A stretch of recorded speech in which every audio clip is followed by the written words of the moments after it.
ஏசாயா அதிகாரம் 1 வசனம் 10-11. உங்களுக்கு நன்மை உண்டாகும் என்று நீதிமான்களுக்குச் சொல்லுங்கள், அவர்கள் தங்கள் கிரியைகளின் பலனை அனுபவிப்பார்கள். துன்மார்க்கனுக்கு ஐயோ, அவனுக்கு கேடு உண்டாகும், அவன் கைகளின் பலன் அவனுக்கு கிடைக்கும். அன்பான தேவ பிள்ளைகளே, அனைவரும் தங்கள் கைகளின் பலனை பெறுவார்கள். அது நீதிமான்களுக்கு நன்மையாகவும் துன்மார்க்கருக்கு கேடாகவும் இருக்கும் என்று ஏசாயா மூலம் தேவன் வெளிப்படுத்துகிறார். சாலமோன் ஞானி கூறுகிறான், பாவிகளை தீவினை தொடரும், நீதிமான்களுக்கோ நன்மை பலனாக வரும் என்று. மனுஷன் எதை விதைக்கிறானோ அதையே அறுப்பான் என்று பவுல் அறிவிக்கிறான். அன்பானவர்களை, நாம் செய்த நற்கிரியைகளுக்காக நாம் ரட்சிக்கப்படவில்லை என்றாலும் ரட்சிக்கப்பட்ட பின் நற்கிரியைகளை செய்கிறதற்கு நாம் எதிர்பார்க்கப்படுகிறோம். நற்கிரியைகளை செய்கிறதற்கு நாம் கிறிஸ்து இயேசுக்குள் சிருஷ்டிக்கப்பட்டு தேவனுடைய செய்கையாயிருக்கிறோம். அவைகளில் நாம் நடக்கும்படி அவர் முன்னதாக அவைகளை ஆயத்தம் பண்ணியிருக்கிறார் என்று எபேசியர் 2:10 சொல்லப்பட்டிருக்கிறது. நாம் வெளிச்சத்தின் பிள்ளைகள். நம் இரட்சகரை மகிமைப்படுத்த நாம் வெளிச்சத்தில் நடக்க வேண்டும். எனவே அந்தகார கிரியைகள் எதுவும் நம்மில் இருக்கக்கூடாது.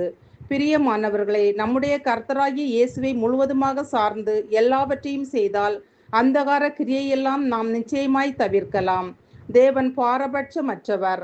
அவர் அவனவனுடைய கிரியைகளுக்கு தக்கதாய் அவனவனுக்கு பலனளிப்பார். இயேசு வெளிப்படுத்துகிறார், இதோ சீக்கிரமாய் வருகிறேன், அவனவனுடைய கிரியைகளின்படி அவனவனுக்கு நான் அளிக்கும் பலன் என்னோட கூட வருகிறது. இயேசு மறுபடியும் வரும்போது அவனவனுடைய கிரியைகளுக்கு ஏற்ற பலனை கொண்டு வருவார். ஆகவே நாம் ஒவ்வொருவரும் அவருடைய 2ஆம் வருகைக்கு ஆயத்தமா என சிந்திப்போம்.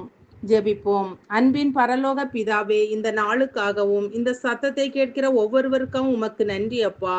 நாங்கள் ஒவ்வொருவரும் கர்த்தராகிய இயேசுவின் வார்த்தைகளுக்கு கீழ்ப்படிந்து அவருடைய கிருபையால் நாங்கள் நீதியுள்ள வாழ்க்கை வாழ்ந்து உம்முடைய 2ஆம் வருகையில் உம்மிடத்திலிருந்து பலன்களை பெறுவோம் என்ற நம்பிக்கையோட வாழ ஆவியானவர் தாமே எங்கள் ஒவ்வொருவருக்கும் உதவி செய்வீராக. இயேசுவின் நாமத்தில் பிதாவே, ஆமீன். தங்கத்தை கேட்கவில்லை, வைரத்தை கேட்கவில்லை, உள்ளத்தை கேட்டாரையா. ஆஸ்தியை கேட்கவில்லை, அந்தஸ்தை கேட்கவில்லை, உள்ளத்தை கேட்டாரையா.